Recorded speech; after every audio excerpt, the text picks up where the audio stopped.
प्रधानाचार्य के पद पर लगभग 32 वर्षों से कार्यरत, विशेष योगदान शिक्षण के क्षेत्र में आपने दिया है। अनेक अवसरों पर प्रशस्ति पत्र आपको प्राप्त हुए हैं और बालिकाओं में शिक्षा के प्रति आपने जागरूकता फैलाई है। इस महत्वपूर्ण कार्य के लिए आप बधाई की पात्र हैं। ढेर सारी शुभकामनाएं श्रीमती अर्चना गुप्ता को।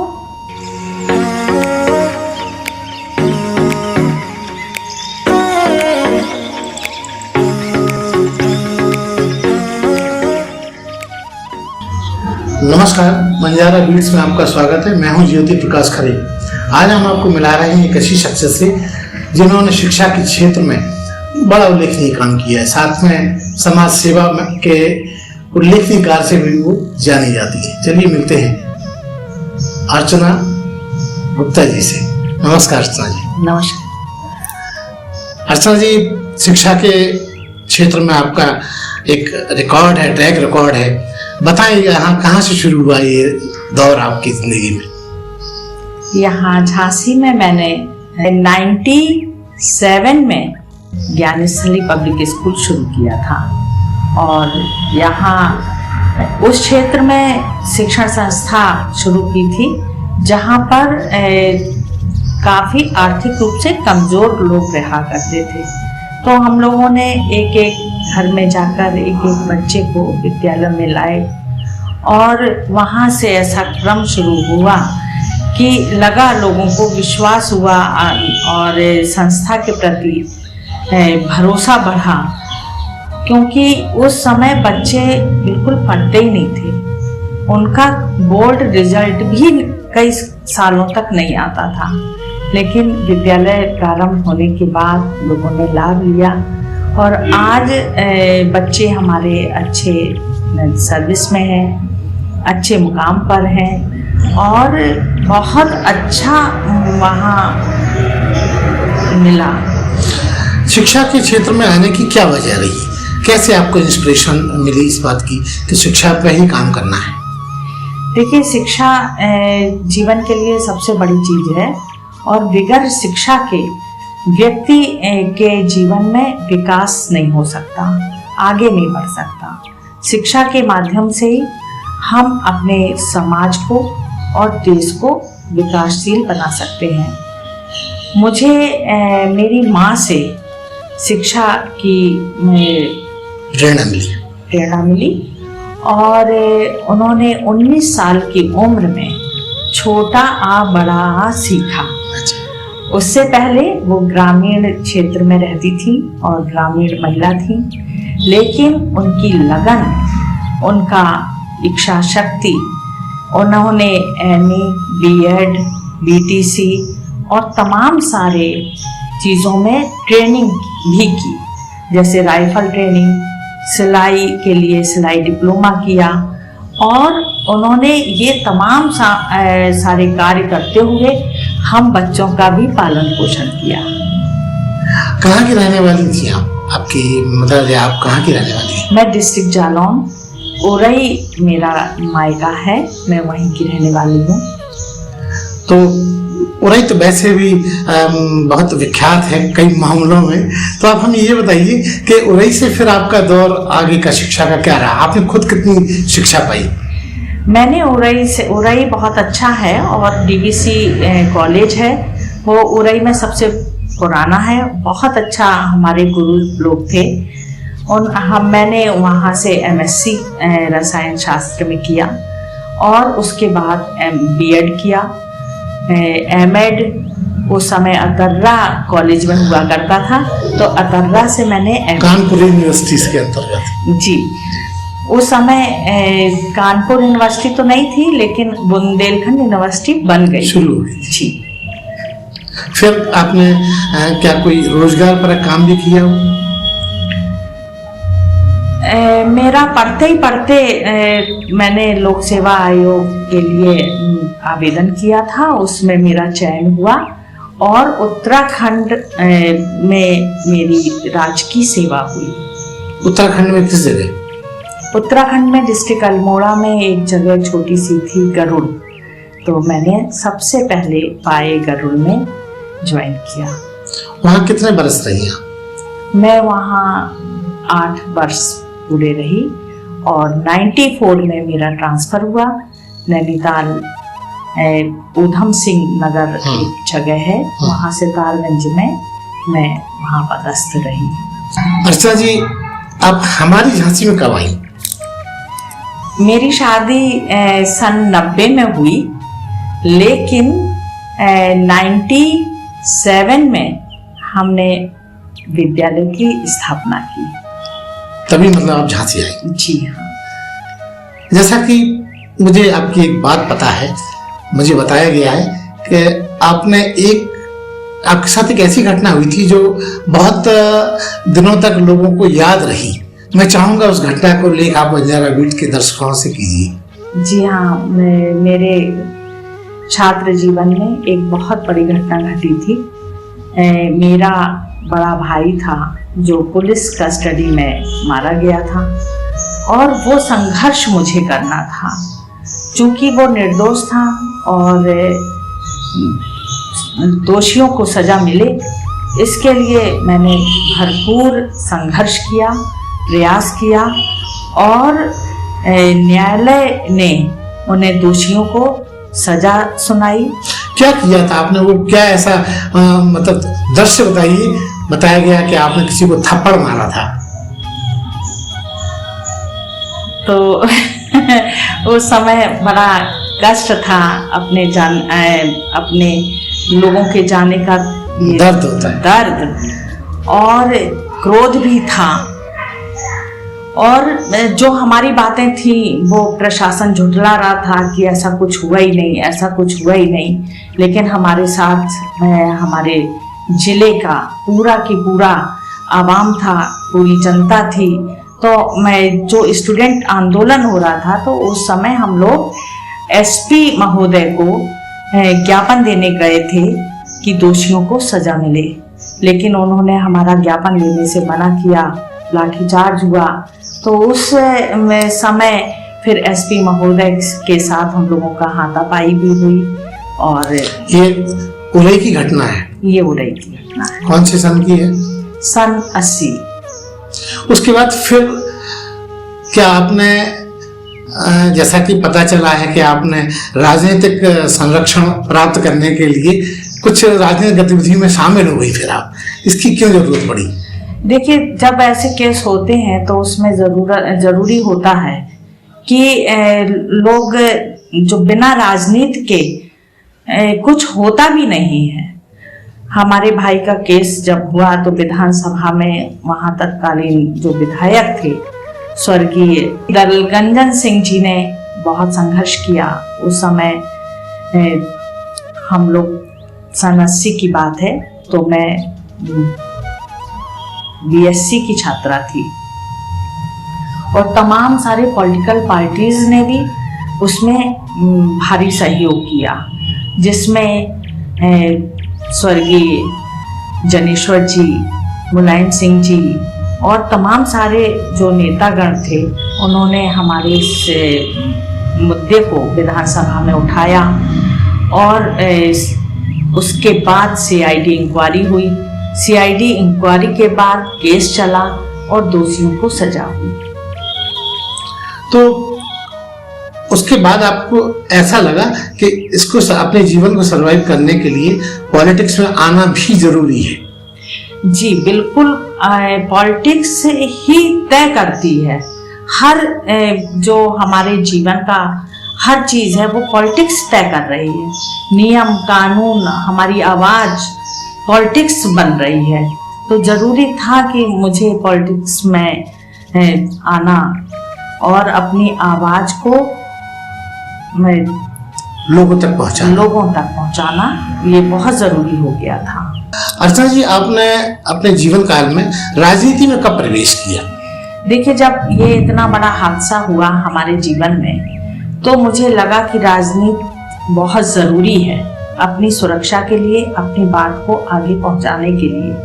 तब उस समय तमाम सारे जो राजनीतिक लोग थे वो हमारे संपर्क में आए हुए थे, और अमूमन ये देखने में आता भी है कि इस तरीके की तमाम घटनाएं हो जाती हैं तो राजनीतिक दल आगे बढ़कर भाग लेते हैं। लेकिन हमारा उद्देश्य सिर्फ सच्चाई के लिए लड़ना था और दोषियों को सजा दिलवाना था। मैं उस समय तमाम सारी पार्टीज के संपर्क में रही। सभी ने हमारा वहाँ बहुत अच्छा सहयोग दिया और उसकी वजह से मैं इस सच्चाई की लड़ाई को जीत पाई। इसके बाद मेरे विचार थे वो बिल्कुल समाजवादी विचारधारा से थे। मैं डॉक्टर लोहिया को मानने वाली थी और मुझे जनेश्वर जी का संपर्क मिला, मुझे उनका आशीर्वाद मिला। मैं काफ़ी समय तक समाजवादी पार्टी में सक्रिय कार्यकर्ता के तौर पर काम करती रही हूँ। उसके बाद मैं अपने छात्रा जीवन में भी पहली महिला थी जो मैं चुनाव लड़ी उरई में। अच्छा। और उसके साथ साथ पढ़ाई तो करनी ही थी और सब चलता रहा और 1986 में हमारी सरकारी सेवा में मैंने ज्वाइन किया। आप पार्टी की तरफ से आपने इलेक्शन भी लड़ा था, उसका क्या परिणाम रहा? लोकसभा मैंने आम आदमी पार्टी से चुनाव लड़ा था और बहुत अच्छा लगा। एक ऐसा मौका मिला चुनाव के माध्यम से कि हम पूरे अपने लोकसभा क्षेत्र को जानने का, पहचानने का, लोगों से मिलने का, उनकी परेशानियों से रूबरू होने का, अपने यहाँ की तमाम सारी स्थितियों को देखने का, तमाम सारी समस्याओं को नज़दीक से देखने का मुझे बहुत अच्छा एक मौका मिला। परिणाम भले ही कुछ नहीं रहा, लेकिन मुझे लगता है कि मैंने उस चुनाव से बहुत कुछ सीखा, एक नई सीख मिली। जी हाँ, बिल्कुल।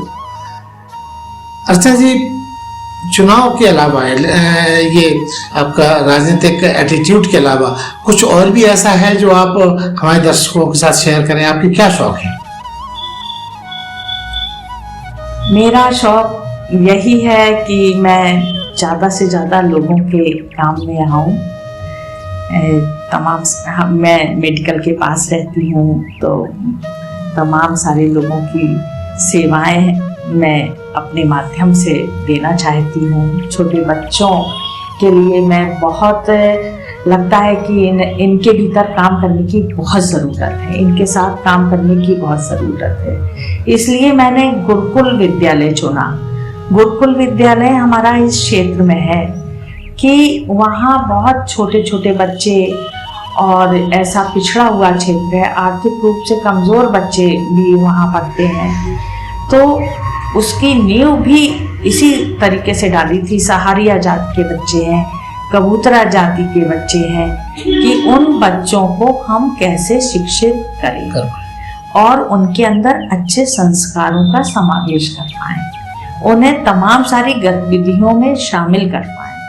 आपके जो इंस्टीट्यूशंस हैं जितने भी हैं वो उनका उल्लेख कीजिए। जी, सबसे पहले जो मैंने शुरू किया था ज्ञानस्थली पब्लिक स्कूल, जो शिवाजी नगर में है। शिवाजी नगर में मैंने शुरू किया तो वहाँ उस क्षेत्र के लिए काम किया, लेकिन आवश्यकता हुई, लोगों ने कहा कि हमें इस क्षेत्र के लिए बच्चों के बहुत ज़रूरत है और ऐसे बच्चों को ज़रूरत थी जो होटल में काम करने वाले हैं, कहीं ढाबों में काम करने वाले हैं, नर्सिंग होम में काम करने वाले हैं, तो जिनके घर के लोग बड़ा आर्थिक रूप से कमज़ोर थे। तो मुझे वहाँ एक पाल साहब थे, तो उन्होंने अपनी बिल्डिंग मुझे निःशुल्क दिया था विद्यालय के लिए, बच्चों को पढ़ाने के लिए। तो हमने वहाँ से शुरू किया और फिर सहारिया जो बस्ती है जी, सखी के हनुमान के सामने, उस बस्ती में भी शिक्षा की बड़ी जरूरत थी। वहाँ सहारिया जनजाति के बच्चे रहते, कबूतरा जाति के बच्चे रहते, आगे गोरा मछिया और साइड में। तो मुझे लगा कि ऐसे लोगों में काम बहुत शिक्षा की ज़रूरत है, पढ़ने लिखने की बहुत ज़रूरत है। तो मैंने और मेरी सहयोगी लोगों ने वहाँ जाकर काम शुरू किया। हम लोग चौपाल लगाते थे, हम लोग वहाँ क्लासेस लगाते थे, बच्चों को तैयार करते थे और उन बच्चों को पुनः विद्यालय में लाने का प्रयास करते थे और उसमें सफल भी हुई। वहाँ से कुछ बच्चे बहुत अच्छा पढ़े। आज बच्चे हमारे कुछ टीचर हैं और तमाम सारी सेवा में हैं। तो ये गुरुकुल विद्यालय, जो कि मैं स्वयं वहाँ प्रधानाचार्य के पद पर हूँ, आपकी देख रेख में हुआ? देख में हुआ। स्काउट गाइड और भी तमाम जो सांस्कृतिक गतिविधियाँ हैं, उनमें खेल है, पर्यावरण के प्रति बच्चों के अंदर लगाव हुआ है। तो ये तमाम सारी चीज़ों को हम लोगों ने एक कैलेंडर में उल्लेख करके उन बच्चों को उसमें शामिल किया, उन्हें सिखाया।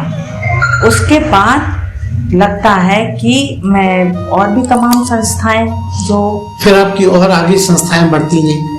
जी, फिर आवश्यकता हुई सीबीएसई की, तो सीबीएसई शुरू हुआ।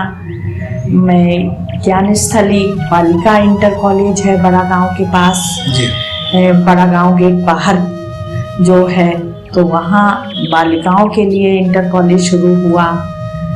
और ये लगा कि कितना भी काम किया जाए कम है, वो कम है। ये बड़ा काम है।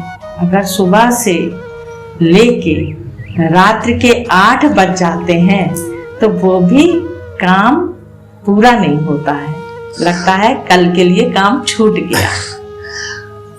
जहाँ आपने इतना सारा काम किया तो मुश्किलें भी बहुत आई होंगी। जी हाँ, बिल्कुल। किस टाइप की मुश्किलों को आपने झेला और उनका निवारण किया? मुझे एक्चुअल में जो हमारे साथी थे, सहयोगी थे, बहुत अच्छे मिले। उन्होंने बहुत सहयोग किया और पता ही नहीं चला कि ये मुकाम कब तय हम लोगों ने कर लिया। और बच्चे हैं, बच्चों को सबसे बड़ी चीज़ है, अगर मेहनत किया जाए, ईमानदारी के साथ उनके लिए काम किया जाए तो ऐसा नहीं है। लोगों को भरोसा होता है, विश्वास होता है, और ये भरोसा और विश्वास मुझे भरपूर मिला। अर्चना जी, फुर्सत के समय में आप क्या करती हैं? कैसे अपने आप को मैनेज करती हैं? वो तो ठीक है कि आप अपना शिक्षा से जुड़ी हुई हैं तो समय बहुत देती हैं, लेकिन फिर भी अपने लिए कब जीती हैं? देखिए, अभी तक तो कुछ पता ही नहीं चला कि समय कहाँ निकल गया। और शिक्षा ऐसी चीज़ है, विद्यालय ऐसी चीज़ है कि ये भी एक सामाजिक कार्य, सबसे बड़े सामाजिक कार्य हैं। इनके माध्यम से हम लोगों से जुड़ के काम करते हैं, चाहे महिलाओं का काम हो, पर्यावरण का काम हो, या कोई भी समस्या हो, हमें जन जागरण करना हो, तो सब शिक्षा के भीतर आ गया है। और मुझे लगता है कि ये तमाम सारी जो गतिविधियां हैं, ये बच्चों के चतुर्मुखी विकास के लिए बहुत ज़रूरी है। मैं अपना पूरा कोशिश करती हूँ कि अगर कहीं भी तमाम ये जो पाठ्यक्रम सहगामी क्रियाएं हो रही हैं, तो उसमें पूरी तरीके से ईमानदारी के साथ काम करना चाहिए। चाहे वो मतदान हो, या वृक्षारोपण हो, या महिला शिक्षा की बात हो, खेलकूद की बात हो, विज्ञान की बात हो, तो इन तमाम सारी चीज़ों में मैं पूरी तरीके से पूरा मनोयोग से मैं काम करती हूँ और बच्चों को संपादित कराती हूँ।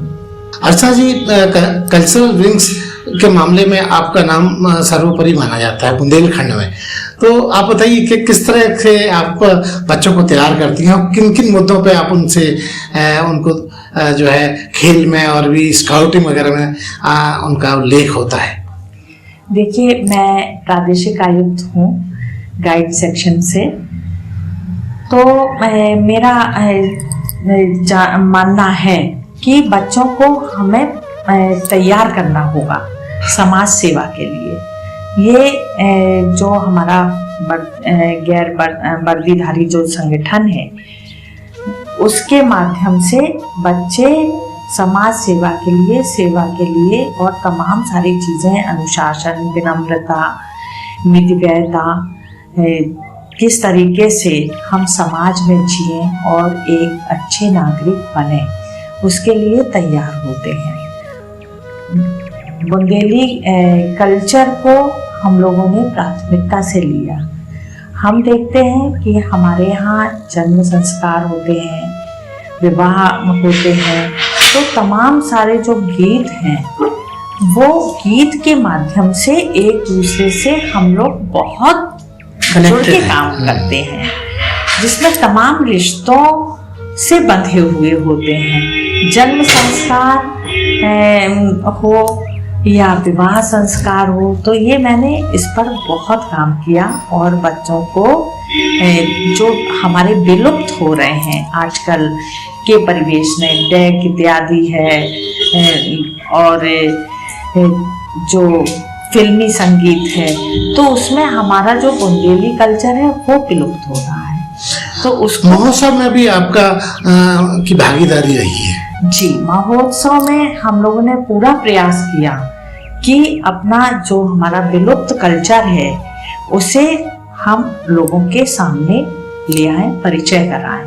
टेसू, झिझिया, महामूलिया और भी तमाम सारी चीज़ें हम लोगों ने बच्चों के माध्यम से उसका महोत्सव के मंच पर प्रदर्शन किया।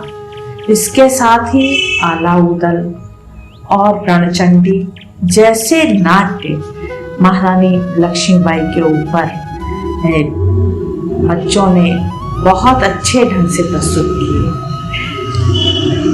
अर्चना जी, जहाँ कहते हैं कि हर पुरुष के पीछे एक महिला का हाथ होता है सफलता में, आप चूंकि महिला हैं तो आपके पीछे किस पुरुष का हाथ है?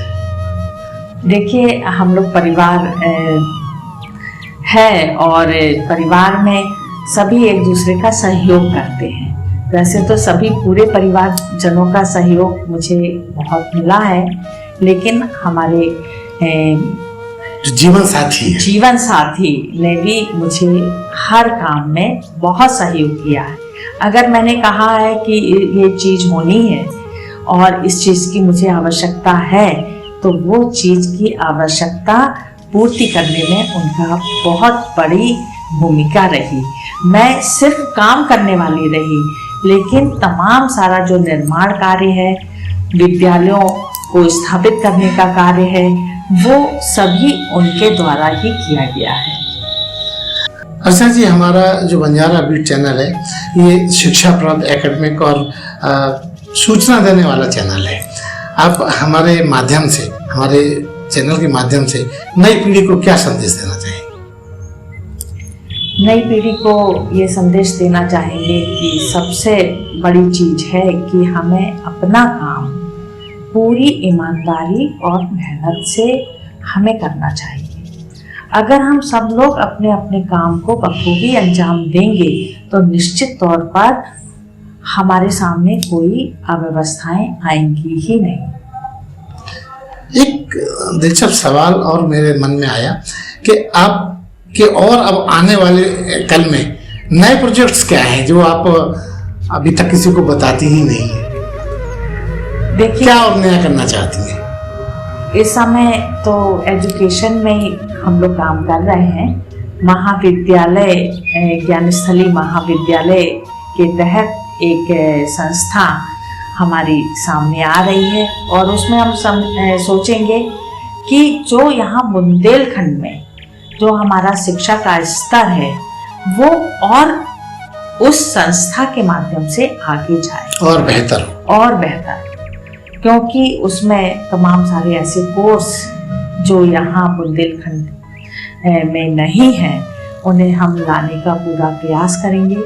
उसकी शैक्षणिक गुणवत्ता भी बहुत अच्छी होगी, जो कि लोग तमाम बच्चे दिल्ली, इलाहाबाद और कोटा इत्यादि जगहों पर जाते हैं अपना पढ़ाई के लिए, सर्विस के लिए, वो सब सुविधाएं झांसी में मिले। वो सुविधाएं झांसी में। तो ये थी अर्चना गुप्ता जी, जो अपनी बात को, अपने दिल की बात को हमारे साथ शेयर कर रही थी। अर्चना जी, बंजारा बीट से बात करने के लिए बहुत बहुत धन्यवाद। इस चैनल को लाइक और सब्सक्राइब करना ना भूलें। देखते रहिए बंजारा बीट्स।